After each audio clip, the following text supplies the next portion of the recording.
영화 서울의 봄이 100만 돌파했다. 와, 진짜 빠르네요. 반응은 지금도 그때와랑 같은 상황이다. 아, 님이 진짜. 이 서울의 봄 본 사람들끼리 하는 챌린지 같은 게 이제 유행을 하고 있는데 뭐냐면 이 마지막 장면에서 요즘 대부분 스마트 시계를 차고 있잖아요. 네. 그러니까 심박수를 재는 거예요. 심박수를 인증샷으로 찍는 겁니다. 아, 진짜? 왜냐면은 마지막 뒤로 가면 갈수록 진짜 너무 빡칩니다. 재밌겠다. 그러니까 이게 우리가 다 시작과 결말을 알고 있는 이야기잖아요. 네. 알고 있는데 그거를 너무 사실적으로 표현하다 보니까 보는 내내 너무 빡치고 막 계속 막 하여튼 소리를 지르고 싶어요. 결과를 알면서도. 예, 결과를 알면서도.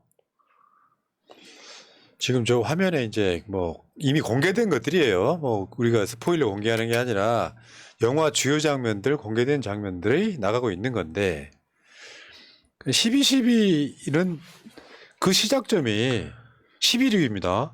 18년 집권하던 독재자 박정희가 자기 측근총에 맞아 죽어요. 그래서 그 사건의 수사본부장이 전두환 보안사령관이었던 거예요. 전두환은 그럼 왜 보안사령관이 됐냐?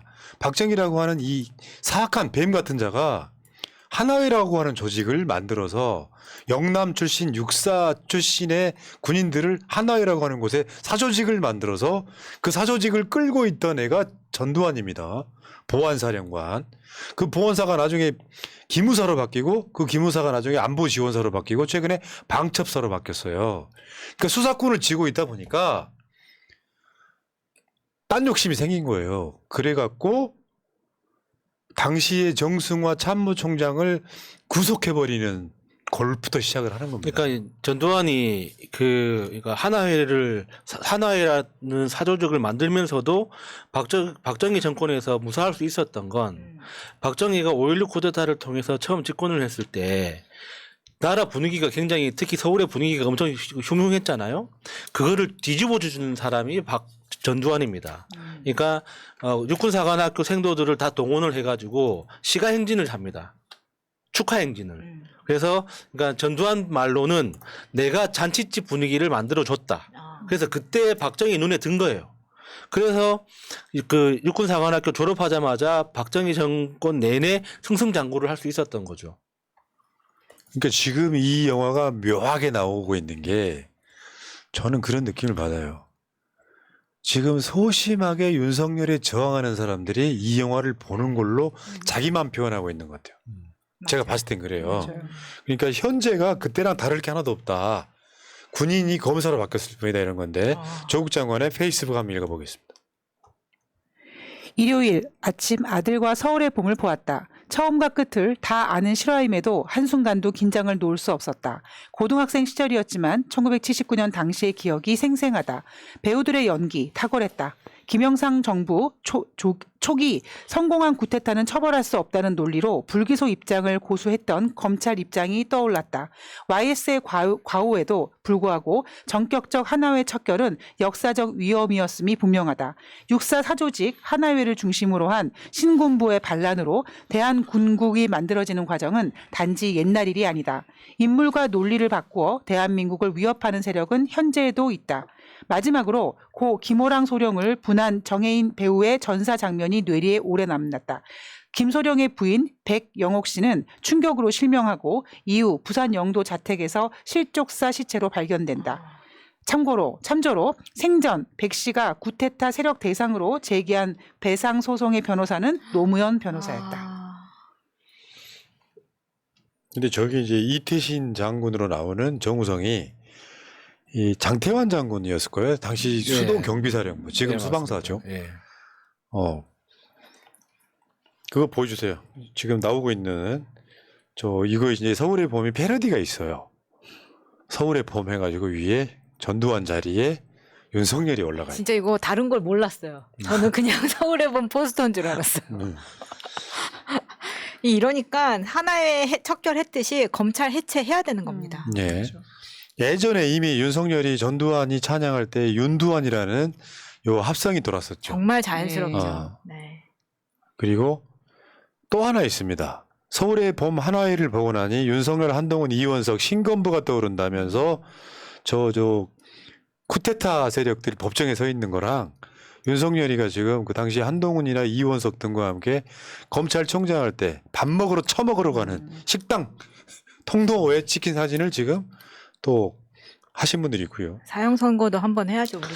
전두환하고 윤석열이 똑같은 포즈 취한 쩍벌남들. 그놈이 이 그놈 군사 쿠데타 검색 쿠데타 이렇게. 그리고 윤석열이가 전두환 정치는 잘했다라고 대선 때 구설수에 올랐던 전두환은 있으면 안 되는 천하의 인간 말종 개새끼인 거예요. 생각해봐라. 자기 대통령 되는 과정에 광주 시민들 얼마나 많이 도륙했습니까? 그러니까 전두환이 천하의 말종 개새끼라는 거는 100번 동의하는데 저 영화를 보면서 정말 더 분노했던 건 전두환을 추종했던 그 무리들 있잖아요. 그 무리들 중에는 대부분이 후배들이었지만 전두환의 선배들도 있었습니다. 그러니까 전두환보다 별 숫자가 많은 선배들도 몇 명 있었는데 그러면은 그 사람들이 굉장히 체계적이고 치밀하게 계획을 짜서 쿠데타를 했느냐? 그게 아니라는 거예요. 99.9% 전두환 한 사람의 욕망 때문에 다른 사람들이 입을 뻥끗 못한 거예요. 그러니까 이게 진짜 운이죠, 운. 그 하루 동안의 운이 그 세계의 운이 전두환한테 집중됐기 때문에 성공할 수 있었던 거지. 그 전두환을 추종했던 그 하나회 중에 한 사람이라도 만약에 거기서 발을 빼거나 망설였다면 실패했던 거예요. 이게 이제 역사적으로 이거 하나 설명해 드릴게요. 아까 그 정승화 이야기 잠깐 중간에 끊겼는데 정승화 참모총장을 구속하려면 수사본부장이잖아요. 합동수사본부장. 보안사령관으로서. 그러면 결재가 나와야 돼요. 예. 국방장관하고 대통령 결재가 있어야 육군참모총장을 구속할 수가 있어요. 근데 전두환 일당이 합동수사본부 전두환 일당이 그거를 조작을 합니다. 대통령 사인이 나왔기 때문에 정승화를 구속하는 거, 체포하는 걸로. 근데 나중에 최규하가 기록을 남겨놔요. 당시 일종의 대통령 권한대행 같은 건데 예. 기록을 남겨놔요. 전두환이 그 사인 받았다라고 하는 시간보다 더 늦게 결제했다는 시간을 남겨놔요. 그게 나중에 저 쿠데타 내라는 뭐 등에 관련해서 전두환하고 노태우 등이 재판받을 때 중요한 증거가 돼요. 영화에 정확하게 나옵니다. 중요한 증거가 돼서 예. 이건 역사적인 거야. 스포일러 아니야. 예, 나는 맞아요, 그 영화 안 맞아요. 봤으니까 몰라. 그래가지고 결국 사형 선고를 전두환이 받죠. 예. 그런 식으로 가는 측면이 있는 것이고요. 그러니까 알고는 계시다고 이렇게 말씀드리는 근데 거고. 우리가 지금 검찰 해체를 열심히 주장하고 마치 역사가 부르는 것처럼 이제 때가 됐다고 얘기했지만 저는 이 서울의 봄이라는 영화를 아직은 보지 않았는지만 봐야겠다고 생각하면서 드는 생각이 뭐냐면 얼마 전에 전두환 손자 전우석이 폭로 사건이 있지 않았습니까? 그 뒤로 좀 너무 조용하지 그렇죠. 너무 조용하잖아요. 이게 만약에 전두환이 아니라 만약에 다른 쪽이었으면 검찰이 아마 난리부르스를 그렇죠. 쳤을 텐데 지금 조용하게 묻히고 있습니다. 여러분 옛날에 군인들 무식하다 소리 했었잖아요. 검사가 얘들보다 더 했으면 됐지 덜하지 않아. 그때 군인들 욕했던 거 미안하더라. 걔놓고 얘기했어. 무슨 복지부 장관의 군인, 문체부 장관의 군인 이런 식이었거든요. 자 윤석열이 지금 하고 있는 게 군대 때랑 똑같습니다. 더 했으면 됐지 덜하지 않아요. 왜냐 전두환이는 자기가 스스로 무식한 걸 알았거든요. 예. 그래서 윤석열이가 전두환이 정치 잘했다고 말하는 이면에 뭐가 있었냐면 전두환이가 괜찮은 사람들 진짜로 장관 많이 시켰던 그때 그것을 지가 이야기하고 있는 거예요. 근데 꼴통들만 갖다가 지금 자리에 앉혀놓고 있는 거잖아요. 근데 전두환의 가장 폐악은 쿠데타가 아니라 5.18이죠. 이번에 5.18 유공자 배상 판결이 났었죠. 이거 위자료가 과다하다고 항소한 게 또 윤석열 정권이에요. 저 이거 진짜 충격적입니다. 저런 애들이 또 호남 가서는 또 뭐라 그래요. 민주당이 호남을 홀대하고 그러니까 우리는 호남에 대해서 잘하겠습니다. 또 거짓말하죠. 그러겠죠. 광주 시민들 존경한다고 하면서. 정말 정부에서 저 위자료가 과다하다고 항소했다는 건 정말 믿어지지가 않는 뉴스였습니다. 물론 윤석열 정부에서는 그렇게 했겠지만 저게 정부가 할 짓입니까? 지금 국방장관이라고 하는 애는 붕짜자. 붕짜자 5.18도 똑같아요. 9.9 집회가 무슨 이야기 하는데 광주가 북한군이 아직도 일으켰다고 얘기하는데 아유 참. 근데 이번에 그 서울의 봄이라는 영화는 이렇게 역사적으로 이미 다 이렇게 시작과 결말을 다 알고 있는 거지만 그럼에도 다들 재밌다고 하잖아요. 그 똑같은 영화를 본 사람들 100이면 100명 똑같이 하는 말 중에 하나가 시계를 볼 일이 없다는 거예요. 너무 기대된다. 140분짜리 영화인데 꼭 보러 사실 가야지. 저도 그랬어요. 그러니까 이게 진짜 오랜만이었습니다. 영화관에서 영화 보는데 시계 한 번 안 보고 그 처음부터 끝까지 몰입해서 본 영화 드물었거든요. 근데 그거는 영화의 만듦새가 잘 만들었다는 예, 거죠. 예. 자, 여러분 지금은 고통스럽고 힘드시겠지만 그게 언제가 될지 모르지만 윤석열이는 내려옵니다. 정권 우리가 또 바꿉니다. 그 지금 현재 벌어지고 있는 국민들 의식의 흐름이 그래요. 기회만 된다면 윤석열 끌어내리고 싶다가 전 국민의 60%예요. 그러면 우리 역사 속에 불의를 응징하지 못했던 역사. 물론 그렇다고 그래서 그 당시에 김영삼과 김대중 당선자의 전두환, 노태우 사면에 대해서 또 이야기가 할 바가 없는 건 아닙니다만 무슨 말이냐면 그 정권 교체를 처음으로 하기 위해 불가피한 조치였지만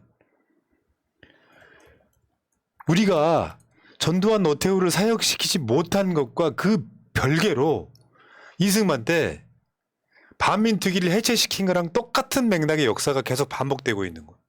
만약에 반민특위라고 하는 것이 제대로 활동해가지고 친일파들 정말 진짜 막 프랑스처럼 친일 언론인, 친일 부역자들에서 싹 싸그리 처형했다면 지금처럼 윤석열이처럼 일본 편드는 새끼가 나올 수가 없는 거죠. 마찬가지로 쿠데타도 마찬가지인 건데 불의를 응징 못한 이 역사를 윤석열이 끌려 내려오고 우리가 다시 정권 교체를 했을 때 제발 제가 문 대통령 좋아하지만 제발 이런 부분에서는 문 대통령처럼 하면 안 된다는 교훈이 있어야 된다고 생각해요. 맞아요.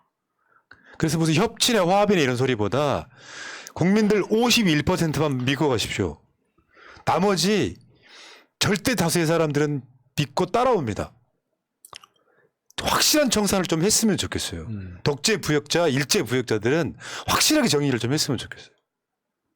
그러니까 이 영화를 역사의 결말을 알면서도 분노스러워가지고 영화에서만큼은 저 악당들이 지기를 바라는 마음 아니었을까요? 예, 그렇죠.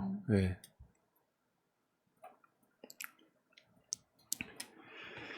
여기까지 하겠습니다. 오늘 방송은 감동 코드로 끝. 새날은 이따 9시 다시 올게요. 고맙습니다. 감사합니다. 고맙습니다. 잠깐만요. 하바나님 감사드리고 언론은 진실을 판단하는 국민이님 좋은 방송 새날 늘 감사드립니다 하셨습니다. 자 물러가겠습니다. 고맙습니다.